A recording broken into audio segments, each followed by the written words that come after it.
A paz do Senhor, os irmãos, amém? Louvado seja o nome do Senhor. Chegamos a mais uma quinta-feira, hoje feriado de Corpus Christi, por isso aí os irmãos estão vendo que eu estou gravando em casa, né? Graças a Deus aí estou em casa descansando hoje, então louvado seja o nome do Senhor. Vamos estar orando, para a gente estar dando início, né, a uma breve meditação sobre a palavra do Senhor. Pai, em nome de Jesus, nós agradecemos a Ti, Deus, por mais uma oportunidade que o Senhor nos concede de estarmos juntos adorando e engrandecendo o Teu nome. Muito obrigado, Senhor, por tudo que o Senhor tem feito em nosso meio, por toda a Sua provisão, por todo o Seu socorro, seus livramentos e pelas misericórdias que o Senhor tem derramado sobre nós. Guarda cada um dos irmãos, que a Tua palavra, Senhor, possa alcançar o máximo de pessoas possível e que todas elas, inclusive eu, possamos ter os nossos corações abertos para receber aquilo que o Senhor tem a nos ensinar nessa noite. Em nome de Jesus, amém. Amém, querido? Eu queria meditar com os irmãos em dois textos. O primeiro está lá em Gênesis, capítulo 3, capítulo 4, né? Gênesis capítulo 4, né? Os primeiros versículos ali, do 1 ao 6, e depois a gente vai pular lá para Hebreus capítulo 12, versículo 25. Nós vamos falar sobre, mais precisamente, sobre a questão do sangue, né? Qual é a importância do sangue, qual a importância do sacrifício que Jesus fez por mim e por você. Amém? Então lá em Gênesis capítulo 4, no versículo 1, está escrito assim: E conheceu Adão a Eva, sua mulher, e ela concebeu e teve a Caim, e disse, alcancei do Senhor um varão. E teve mais um irmão, Abel, seu irmão Abel. E Abel foi pastor de ovelhas, e Caim lavrador da terra. E aconteceu que ao cabo de dias, Caim trouxe do fruto da terra uma oferta ao Senhor. E Abel também trouxe dos primogênitos das suas ovelhas e da sua gordura, e atentou o Senhor para Abel e para a sua oferta. Mas para Caim e a sua oferta não atentou. E irou-se Caim fortemente, e decaiu-se o semblante. E o Senhor disse a Caim: Por que iraste? E por que decaiu o seu semblante? Se bem fizeres, não haverá aceitação para ti? E se não fizeres bem, o pecado jaz à porta. E para ti será o seu desejo sobre o seu... E para ti... Não quer que me perdi. E para ti será o seu desejo, e sobre ele dominará. Então, aí depois nos textos seguintes a gente vai, perceber que a Caim acaba matando Abel e assim acontece o primeiro homicídio. Mas eu quero falar com os irmãos, antes de chegar na questão do sangue, de que nesse contexto, por que Deus aceita a oferta de Abel e rejeita a oferta de Caim? A primeira conjectura que a gente pode fazer está relacionada ao sacrifício. Caim, ele era lavrador da terra, ele era um agricultor. E Abel era um pastor de ovelhas. Quando eles resolvem trazer uma oferta ao Senhor, Abel, ele traz a oferta daquilo que a terra já dá. Ele não teve muito trabalho para isso. Ele não teve que se sacrificar para isso. Você jogou a semente, a terra ela vai nascer a árvore, ela vai dar o seu fruto. É a ordem natural das coisas. Foi assim que Deus decidiu. E foi assim que Deus, lá na criação, fez com que a terra desse fruto e a semente para cada fruto. Então a Caim teve muito trabalho para dar uma oferta ao Senhor. Abel não. Abel ele teve que cuidar das ovelhas e ele pegou qualquer uma? Não. O texto diz que ele pegou da primogênito e ele trouxe a gordura. Ele fez todo um caminho um caminho de excelência, para que a oferta dele fosse aceita pelo Senhor, independente se o Senhor ia aceitar também, porque o Senhor poderia aceitar as duas ofertas. Ele deixa bem claro para Abel que se Abel fizer bem, ele vai aceitar. Então Deus poderia aceitar a oferta de Abel. Só que Abel ele fez de maneira desleixada. Enquanto Abel foi muito prudente e muito cuidadoso com a oferta que ele trouxe. Então, isso trouxe sobre Caim uma ira e uma raiva que o Senhor, percebendo, falou: olha, cuidado, rapaz, o pecado está à porta, cabe a você controlar isso. E aí Caim, depois ele arma uma cilada para o irmão, mata o irmão, né? E aí o texto ele vai dizer lá o seguinte, né, cara? Lá no versículo 9, diz assim: E disse o Senhor a Caim: Onde está Abel, teu irmão? E ele disse: Não sei, sou eu guardador do meu irmão? E disse Deus: Que fizeste? A voz do sangue do teu irmão clama a mim desde a terra. Então, percebam que Abel encontrou tanto a graça do Senhor que o sangue dele clamava por justiça, por causa da morte injusta que ele passou. Irmãos, nesse momento, agora, Abel ele passa a fazer uma tipologia de Cristo.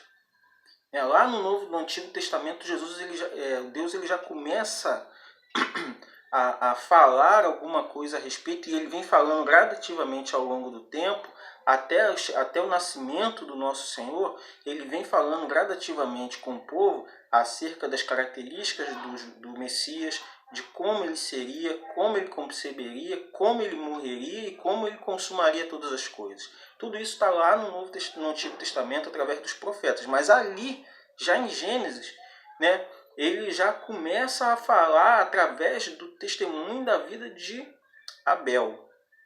Então Abel ali, você olha essa história e você consegue perceber que Abel ele faz uma tipologia de Cristo, enquanto Caim faz uma tipologia de seres humanos, né? Terrenos, ligados a coisas da terra, ligados a coisas dessa dimensão. O apóstolo Paulo até faz um alerta, né? Porque ele chega e diz: olha, o mais miserável dos homens é aquele que está somente atento às coisas que são desse mundo. Então Abel ele se desliga e ele começa a cuidar. Irmãos, a tua oferta, a minha oferta, não estou falando de dinheiro não, irmão. Estou falando de tempo, de leitura, de dedicação. Tá? Nem tudo se resume a dinheiro. Tem que ser com excelência. Quando você vai fazer a sua oferta ao Senhor, quando você vai dedicar um tempo ao Senhor, isso tem que ser com excelência. E aí, olha o que vai falar Hebreus. O autor dos Hebreus ele vai falar lá no capítulo 12, Hebreus capítulo 12, no versículo 24. Vou começar a ler do 23 para a gente poder ter um entendimento. Ele fala assim: a Assembleia e a Igreja dos primogênitos que estão escritos no céu, e a Deus, o juiz de todos, e ao Espírito dos justos aperfeiçoados, e a Jesus, o mediador de uma nova aliança, e ao sangue da aspersão, que fala melhor do que o sangue de Abel. Por que o sangue de Jesus, que foi aspergido na cruz, por que o sangue de Jesus que foi derramado na cruz, ele fala melhor que o sangue de Abel? Por que Hebreus tem que fazer essa comparação, traçar esse paralelo para nos fazer entender algo que ele quer passar para a gente? Porque o sangue de Abel, né, o sangue de Abel ele fala ele clama por uma justiça pela morte dele. Então ele morreu de forma injusta, ele morreu porque ele agradou ao Senhor. Enquanto que o sangue de Jesus ele clama, mas não pela morte de um homem, por causa da justiça da morte de um homem. Perceba que tanto Abel quanto Jesus morreram de forma injusta. Foram condenados à morte injustamente. Mas Jesus ele foi condenado à morte não por causa da morte, por causa dele, não por um fato isolado somente ligado a ele, mas por nossa causa. Jesus ele foi na cruz, ele foi condenado no nosso lugar.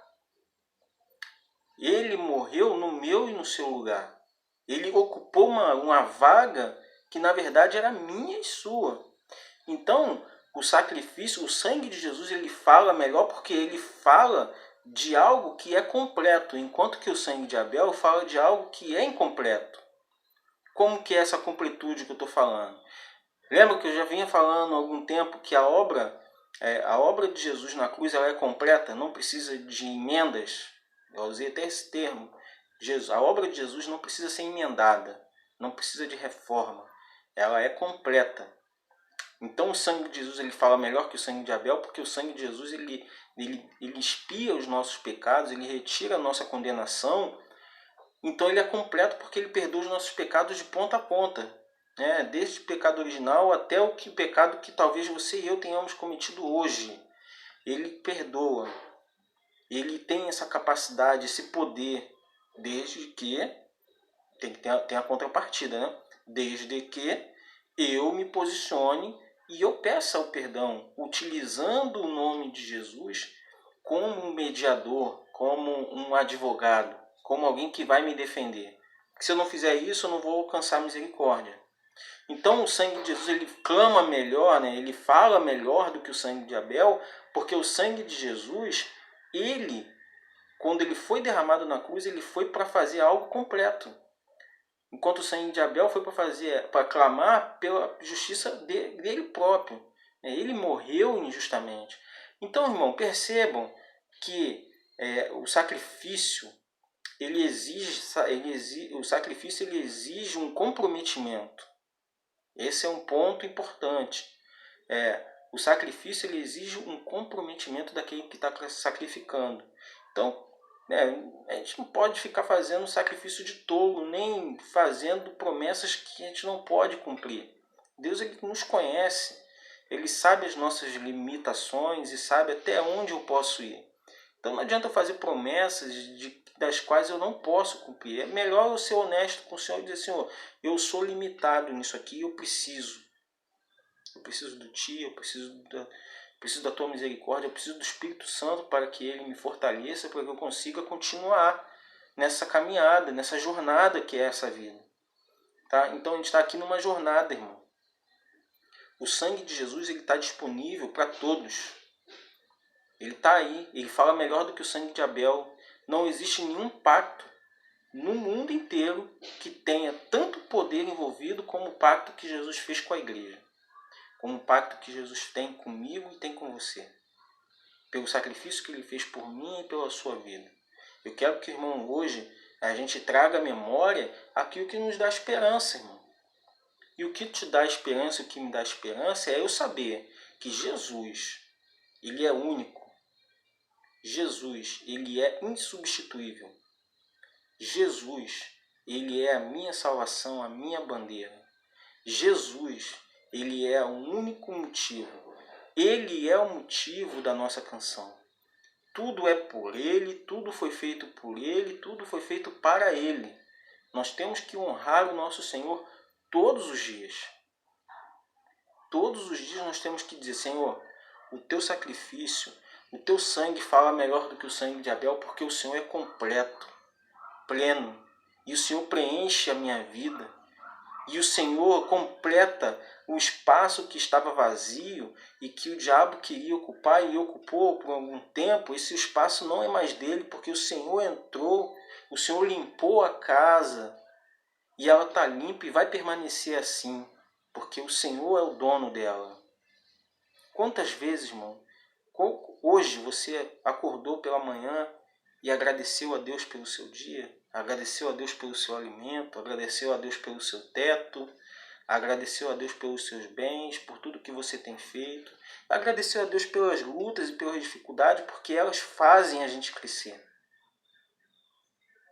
Então fica com essa palavra nessa noite, traga à sua memória aquilo que te dá esperança, e a nossa esperança não está em nenhum outro lugar a não ser no nosso Senhor que vive e reina para todo sempre. Amém, querido? Fica com essa palavra em nome de Jesus.